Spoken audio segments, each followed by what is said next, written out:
बहुत बहुत स्वागत है आप सभी का। जैसा कि पिछले वीडियो में हमने डिवाइस की बात की थी, इनपुट डिवाइस आउटपुट डिवाइस। आज हम देखेंगे प्रोसेसिंग डिवाइस और स्टोरेज डिवाइस के बारे में। ठीक है, तो चलिए स्टार्ट करते हैं, देखते हैं प्रोसेसिंग डिवाइस क्या होता है। तो प्रोसेसिंग का मतलब होता है ऐसी डिवाइस जो डाटा को इनपुट और आउटपुट के तौर पर कार्य करे, यानी कि ऐसी डिवाइस जो इनपुट के तौर पर डाटा को पाए और उसे प्रोसेस करे और रिजल्ट को आउटपुट करे, वो होता है हमारा प्रोसेसिंग डिवाइस।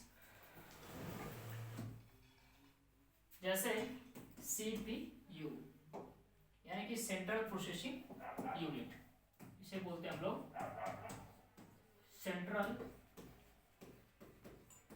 Processing unit. ठीक है, प्रोसेस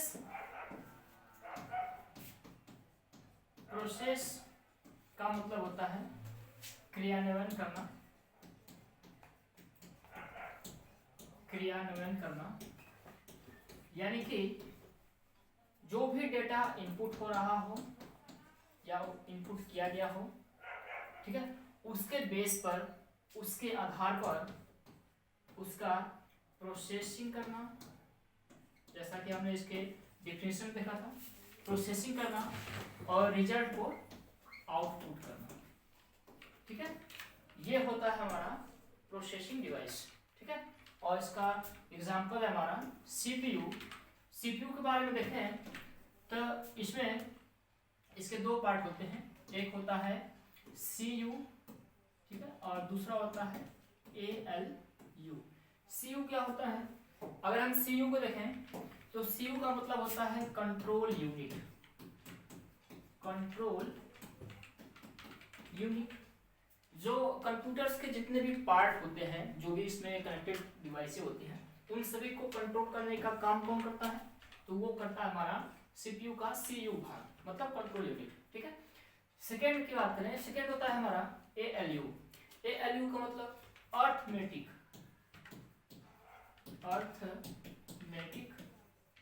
लॉजिकल यूनिट। ठीक है, यूनिट यानी कि अगर हमें कोई भी डेटा कैलकुलेट करनी हो, ठीक है, लॉजिकल कोई भी डेटा होता है जिसको कंप्यूटर कैलकुलेट कर सकता है, तो इसके लिए कंप्यूटर में होता है ALU। ठीक है, जो अर्थमेटिकल या मैथमेटिकल्स कह लें, जोड़ घटाना गुणा भाग, इस तरीके की जो भी गणनाएं करनी होती है, कैलकुलेशन करना होता है, इन सभी मैटर्स को कौन सॉल्व करता है? तो वो CPU का ALU काम करता है। ठीक है, ये होता है हमारा प्रोसेसिंग डिवाइस। ठीक है, आगे बढ़ें, अगर हम आगे बात करें तो अगला हमारा है स्टोरेज डिवाइस। स्टोरेज डिवाइस का क्या मतलब होता है? स्टोरेज का मतलब होता है भंडारण करना। ठीक है, स्टोरेज डिवाइस को देखें तो स्टोरेज का सीधा मतलब होता है ऐसी डिवाइस जो किसी डेटा या मैटर्स को कंप्यूटर में सेव करके रखती हो, अपने पास सेव करके रखती हो। ठीक है, लाइक हम लोग देखें तो मेमोरी हो गया, इसको अगर हम ऐसे भी देखें तो मेमोरी कार्ड हो गया। ठीक है, मेमोरी कार्ड क्या होता है? मेमोरी कार्ड एक ऐसा डिवाइस होता है जो किसी भी डेटा को या मैटर्स को अपने अंदर सेव करके रखता है, जिसका कि हम इन फ्यूचर जब भी आवश्यकता पड़े हम उसका यूज कर सकते हैं। ठीक है, जैसे हार्ड डिस्क हो गया, कंप्यूटर में लगा हुआ पार्ट होता है, हार्ड डिस्क हो गया। ठीक है, या पेन ड्राइव हो कह लें, पेन ड्राइव कह लें। ठीक है, या मेमोरी कार्ड कह लें। ठीक है, मेमोरी कार्ड कह लें। ये ऐसे डिवाइस हैं जो डेटा को अस्थायी रूप से सेव करती हैं, परमानेंटली सेव रखती हैं, और ताकि हम लोग भविष्य में इसका यूज कर सकें। ठीक है, अगर इसके हम टाइप की बात करें, टाइप ऑफ स्टोरेज की बात करें, तो मेमोरी को मुख्य रूप से दो भागों में बांटा गया है। पहला होता है हमारा प्राइमरी मेमोरी दूसरा होता है हमारा सेकेंडरी मेमोरी। प्राइमरी मेमोरी को दो भागों में बांटा गया होता है, पहला होता है हमारा रैम और सेकेंड है हमारा रोम। ये दोनों की दोनों प्राइमरी मेमोरी है। परीक्षाओं में इसको ध्यान रखेंगे, कई सारी परीक्षाओं में ये पूछा गया प्रश्न होता है कि रैम या रोम कौन सी डिवाइस है, ठीक है, या कौन सी मेमोरी होती है, परमानेंटली होती है, सॉरी प्राइमरी होती है या सेकेंडरी होती है। तो कंफ्यूजन के तौर पर इसमें कंफ्यूजन होता है हम लोग इसमें रैम में, क्योंकि रोम जो होता है ये रीड ओनली मेमोरी, इसका फुल फॉर्म होता है, ये कंप्यूटर की ऐसी मेमोरी है जिसको केवल हम लोग रीड कर सकते हैं, राइट नहीं कर सकते, ठीक है। रोम जो होता है ये रैंडम एक्सेस मेमोरी होता है, ठीक है, इसको हम लोग बाहर निकाल भी सकते हैं और जब इच्छा करे तब लगा भी सकते हैं, ठीक है। तो ये हमारी रैम होती है। कुल मिलाकर कहा जाए देखा जाए तो रैम हो या रोम हो, दोनों की दोनों हमारी प्राइमरी मेमोरी होती है, ठीक है। सेकेंडरी मेमोरी की बात करें तो सेकेंडरी मेमोरी को हम लोग एक्सटर्नल डिवाइस भी कह सकते हैं, जिसको हम लोग बाहर से कनेक्ट करते हैं, बाहर से लगा सकते हैं, यूज कर सकते हैं। जैसे हमारा हार्ड डिस्क हो गया, HDD hard disk drive. HDD का फुल फॉर्म देखें तो हार्ड डिस्क ड्राइव, ठीक है, ये होता है एचडीडी का फुल फॉर्म, ठीक है। फुल फॉर्म हम जितने बताते जा रहे हैं आप लोग उसका विशेष ध्यान रखेंगे, क्योंकि परीक्षाओं में सीधा सीधा प्रश्न पूछ लिया जाता है कि इसके फुल फॉर्म क्या हो सकते हैं, ठीक है।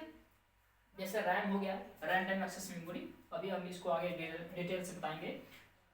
रोम हो गया, रीड ओनली मेमोरी, ठीक है। हार्ड डिस्क यानी कि एचडीडी हार्ड डिस्क ड्राइव हो गया, ठीक है। पेन ड्राइव हो गया, सीडी यानी कॉम्पैक्ट डिस्क, सीडी का मतलब होता है कॉम्पैक्ट डिस्क, ठीक है। डीवीडी हो गया, ठीक। तो ये सारे जितने भी अलग अलग डिवाइसें हैं ये हमारी सेकेंडरी डिवाइस के अंतर्गत आती है, ठीक है। आगे बढ़े, आगे अगर देखें तो जो हमारी प्राइमरी मेमोरी होती है, प्राइमरी मेमोरी में फर्स्ट अगर हम बात करें रैम को लेकर के, तो रैम जो होता है यह एक प्रकार का टेम्पररी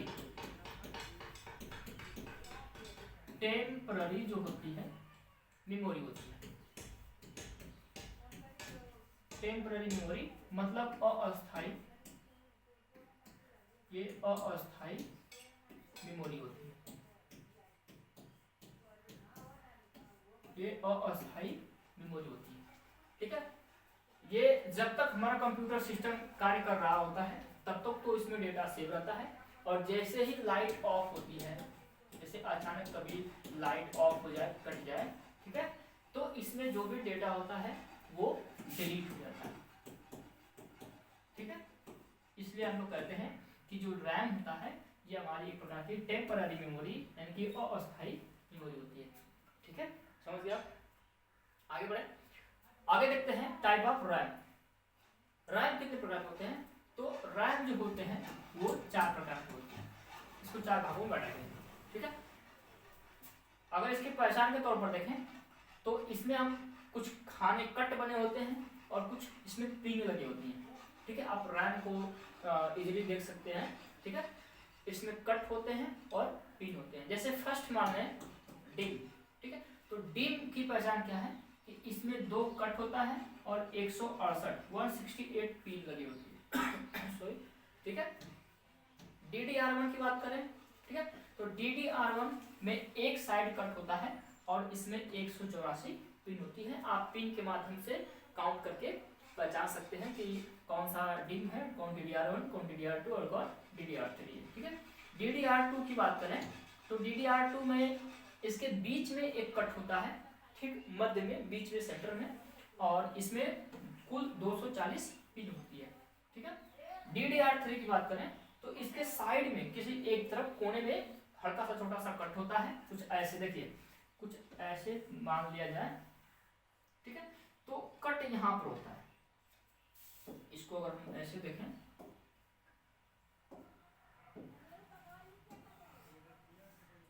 यहाँ पर ऐसे करके कट हो सकता है, ठीक है, यहाँ पर ऐसे, चाहे इस कोने या इस कोने को, ठीक है, और इस पर बाकी ऐसे पिन लगी होती है, ठीक है, ऐसे करके ऐसे पिन लगी होती है, ये होता है हमारा रैम। अब कौन सा रैम है इसकी पुष्टि करना हो, चेक करना हो, तो हमें साइड जो कट इसमें लगे होते हैं वो कट को देखना होता है और इसमें कितने पिन हैं उसको देखना होता है। ठीक, तो आप इसको बचा लेंगे। EDR3 में एक साइड कट होता है और उसमें टोटल 240 पिन होती है। ठीक है, आगे बढ़े, आगे देखें। अगला हमारा है रो। ठीक,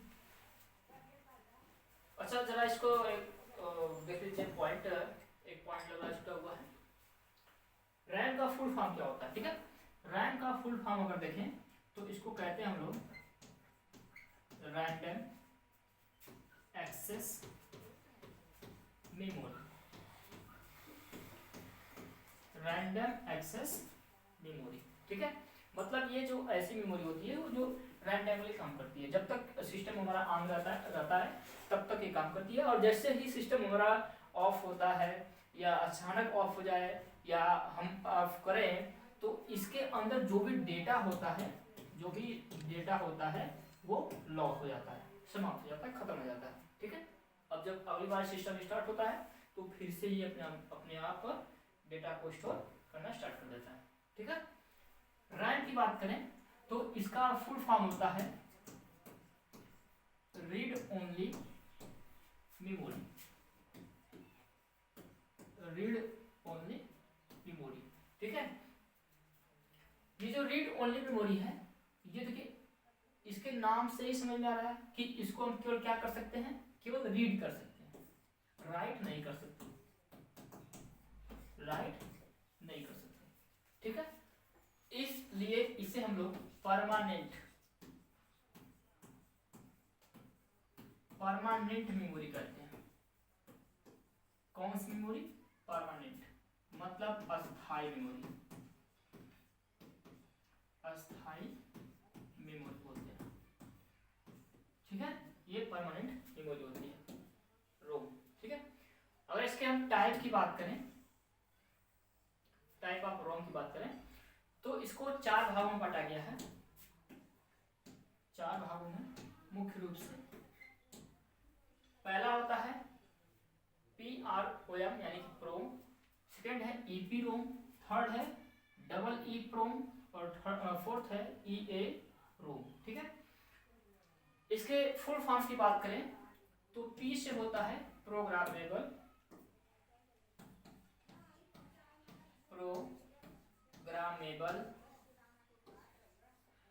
read only memory. Read only memory, ठीक है, ये हो गया इसका पूरा नाम।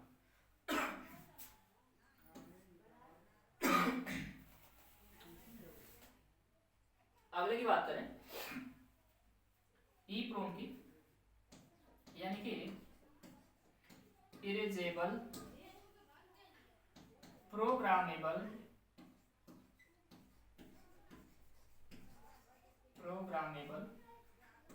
Read only memory. ठीक है, ये होता है।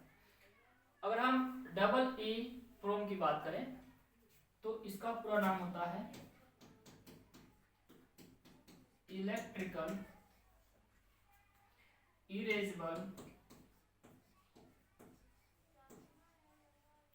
Programmable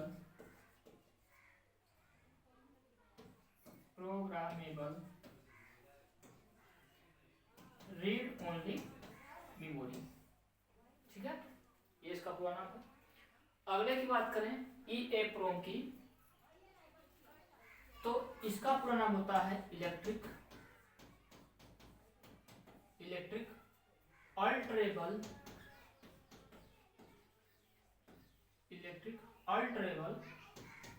read only memory. ठीक है, ये हो गया इसका पूरा नाम। अब देखें, अगर इसका यूज देखें कि इसका यूज कहाँ कहाँ होता है। ठीक है, तो ये जो प्रोग्रामेबल रीड ओनली मेमोरी होता है, ठीक है, ये प्रोग्राम इसमें पहले से फीड होते हैं। इसका जो यूज है, इसका यूज किया जाता है खिलौनों में। ठीक है, खिलौनों में। आप इसको कैसे समझें खिलौने में?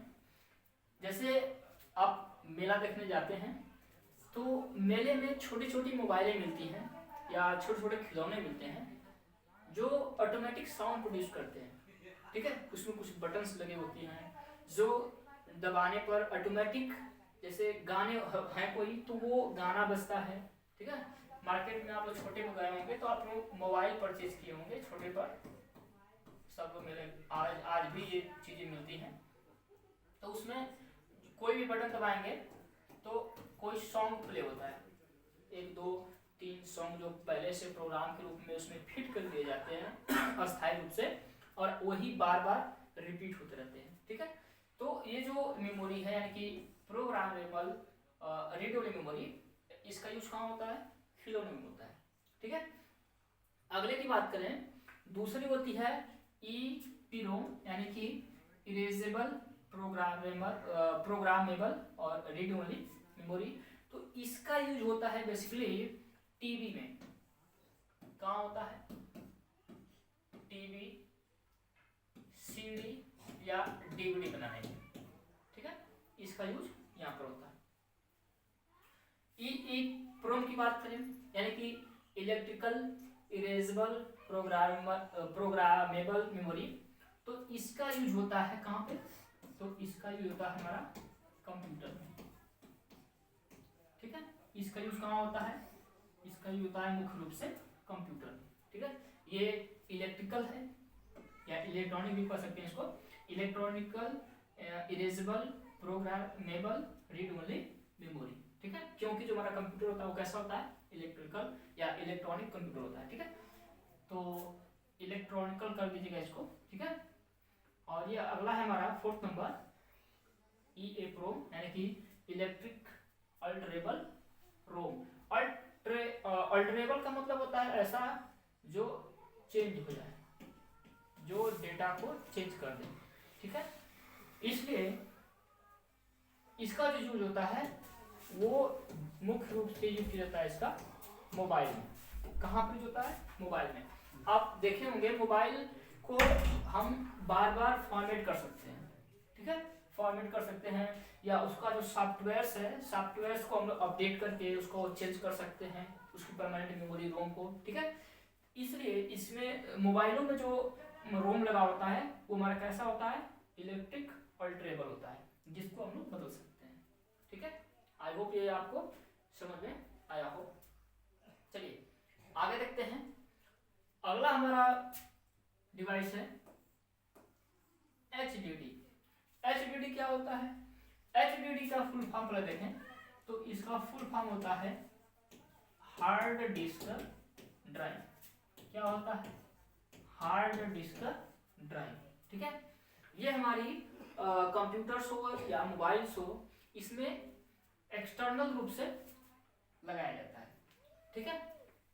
ये हमारा क्या है? Secondary memory. कैसी मेमोरी है हमारा? सेकेंडरी मेमोरी है। कैसी मेमोरी है? Secondary memory. प्राइमरी में कौन कौन आता है? प्राइमरी में आता है हमारा रैम और रोम, ये दोनों हैं जो प्राइमरी में आते हैं। और अगले की बात करें एचडीडी की, तो एचडीडी किस में आता है? ये आता है हमारा सेकेंडरी, या जिसको हम लोग बोलते हैं एक्सिलरी मेमोरी, ठीक है। इसको एक और नाम देते हैं हम लोग एक्सिलरी मेमोरी। कौन सी मेमोरी? एक्सिलरी मेमोरी, ठीक है। जो एक्सटर्नल रूप से, या इसको एक्सटर्नल मेमोरी भी कह सकते हैं, एक्सटर्नल मेमोरी भी कह सकते हैं, ठीक है। इसके कई नाम है, जैसे आप समझ लें। परीक्षाओं में याद रखिए, परीक्षाओं में तीनों में से कुछ भी पूछ सकता है, ठीक है। तो हार्ड डिस्क मतलब हार्ड डिस्क ड्राइव, जो बाहर से कंप्यूटर में लगाए जाते हैं। आप इसको जब इच्छा करें लगा सकते हैं, जब इच्छा करें आप चेंज कर सकते हैं और लगा सकते हैं, हटा सकते हैं, ठीक है। ये मार्केट में अलग अलग कैपेसिटी के मिलते हैं। अब कैसे होते हैं? इसके कई सारे टाइप्स हैं, ठीक है। टाइप की बात करें तो पहला होता है आटा, शॉर्टकट में देखते हैं। पहले आटा होता है, दूसरा हो गया पाटा, तीसरा होता है साटा, चौथा होता है SCSI और पांचवा होता है हमारा USB। ठीक है, कई प्रकार के होते हैं।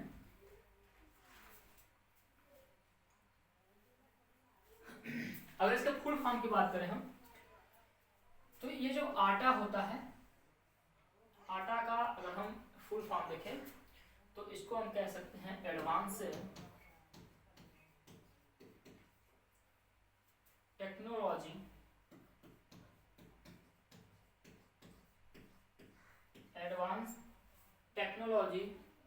अटैचमेंट।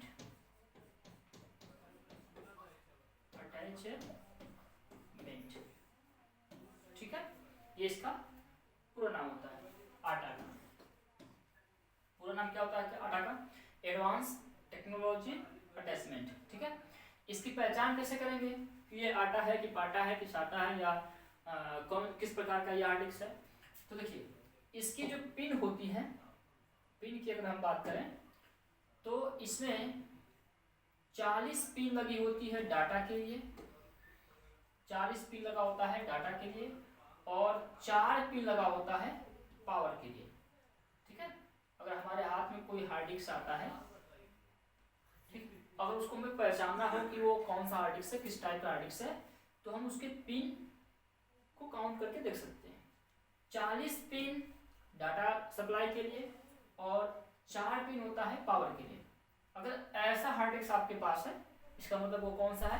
वो आटा है, एडवांस टेक्नोलॉजी अटैचमेंट का। ठीक है, अगले की बात करें तो अगला होता है हमारा पाटा। पाटा का मतलब क्या होता है? तो पाटा का मतलब होता है पैरेलल आटा। पाटा का मतलब पैरेलल और आटा आप देख लीजिए एडवांस टेक्नोलॉजी अटैचमेंट। ठीक है, ये होता है हमारा पाटा। अब कैसे पहचानेंगे कि ये पाटा है? ठीक है, तो इसकी भी पहचान कर सकते हैं। इसमें भी वही लगा होता है, 40 पिन लगा होता है डाटा के लिए और 4 पिन होता है आटा के लिए। ठीक है, लेकिन लेकिन लेकिन एक चीज और यहाँ पर ध्यान रखेंगे, जो आटा होता है, आटा मैक्सिमम इसकी जो कैपेसिटी होती है वो 20 GB तक होती है। ठीक है, अगर 20 GB या 20 GB से कम का कैपेसिटी वाला आपके पास हार्ड डिस्क है जिसमें 40 पिन और 4 पिन लगे हुए हैं, तो वो हमारा कहलाएगा आटा। ठीक है, समझ गए? अगले देखते हैं, अगला जो पाटा है जिसमें 40 पिन डाटा के लिए 4 पिन पावर के लिए, दोनों में सेम पिन होते हैं। ठीक है, इस बात का ध्यान रखिएगा। लेकिन कहां से पता लगाएंगे? तो इसकी जो कैपेसिटी है वो 20 GB मैक्सिमम होती है और जो पाटा होता है इसकी कैपेसिटी 20 से स्टार्ट होती है और 80 तक जाती है, 80 GB तक। ठीक है, तो ये हो गया हमारा पाटा। अगले की बात करें तो अगला है हमारा सीरियल आटा, यानी कि साटा जिसको बोलते हैं। इसका फुल फॉर्म होता है सीरियल और आटा। आटा मतलब एडवांस टेक्नोलॉजी अटैचमेंट। ठीक है, अगर इसके पहचान की बात करें तो इसमें 7 पिन होता है डाटा के लिए और 15 पिन होता है पावर के लिए। ठीक है, खास इसकी पहचान कर सकते हैं आप आसानी से, केवल 7 पिन होता है डाटा में और 15 पिन लगे होते हैं पावर के लिए। इसकी जो कैपेसिटी होती है ये इन दोनों की अपेक्षा अधिक होती है, यानी कि इसकी जो स्टार्टिंग कैपेसिटी है वो 80 से होती है और 80 से लेकर 500 GB तक इसका मैक्सिमम कैपेसिटी होती है। ठीक है, अगला देखें, अगले की बात करें अगर, तो अगला है हमारा SCSI। ठीक है, SCSI का क्या मतलब होता है? इसका जो फुल फॉर्म होता है वो होता है स्मॉल कंप्यूटर, S होता है सिस्टम और I से होता है इंटरफेस। ठीक है, ये इसका होता है पूरा नाम। SCSI मतलब स्मॉल कंप्यूटर सिस्टम इंटरफेस। इसकी पहचान कैसे करेंगे? तो इसके पहचान के तौर पर देखें तो इसमें 50 पिन लगी होती है पावर के लिए और 68 पिन लगी होती है डाटा के लिए। कैपेसिटी की बात करें तो इसमें 500+ GB इसकी कैपेसिटी हो सकती है। ठीक है, टीबी तक भी, 1 TB के आसपास भी जा सकती है। ठीक है, यानी कि 500+ GB होता है। अगले की बात करें अगर, USB है। USB की जो पहचान होती है वो आप देखे होंगे, ऐसे करके USB होती है, 2 पिन यहाँ पे लगा होता है सपोर्ट के लिए, 4 पिन लगे होते हैं इसमें डाटा के लिए या पावर सप्लाई के लिए, ठीक है, डाटा या पावर जो निकले। तो इसके जो 4 पिन होती है वो डाटा के लिए होता है, ठीक है, और 2 पिन जो होता है वो सपोर्ट के लिए होता है। ये होती है यूएसबी यानी कि यूनिवर्सल सीरियल बस, इसको कह सकते हैं हम लोग यूनिवर्सल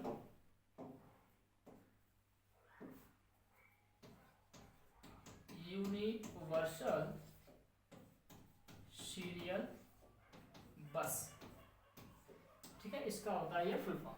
इसकी जो कैपेसिटी होती है वो 1000 GB से लेकर के टीबी तक भी जा सकती है, ठीक है। ये अलग अलग कैपेसिटी के यूएसबी ड्राइव बनाई जाती हैं, ठीक है। तो ये हो गया हमारा मुख्य रूप से हार्ड डिस्क यानी कि वही आपका सेकेंडरी या ऑक्सिलरी या एक्सटर्नल मेमोरी हो गई। इसके अलावा एक्सटर्नल में क्या क्या आता है, इसके अलावा एक्सटर्नल में देखें तो पेन ड्राइव आती है, ठीक है, पेन ड्राइव का यूज कर सकते हैं आप, ठीक। और सीडी डीवीडी ड्राइव है, सीडी है यानी कॉम्पैक्ट डिस्क हो गया या डीवीडी हो गया। तो इस तरीके से देखें तो एक्सटर्नल मेमोरी या सेकेंडरी मेमोरी के तौर पर हम लोग यूज करते हैं हार्ड डिस्क, ठीक है, यानी कि आज की डेट में एसडी ड्राइव भी आ गई है, एसडी ड्राइव जो मुख्य रूप से चर्चे में है, जो कंप्यूटर की स्पीड को बढ़ाती है। पेन ड्राइव हो गई, सीडी हो गया, डीवीडी हो गया, ठीक है, यूएसबी हो गई। तो इस तरीके से ये हमारा मेमोरी का पार्ट रहा। अगर आपको ये वीडियो हमारी अच्छी लग रही हो तो प्लीज़ वीडियो को लाइक कर दें। अगर आप चैनल पर नए हैं तो चैनल को सब्सक्राइब करें और ज़्यादा से ज़्यादा इसको शेयर करें, ठीक है। धन्यवाद।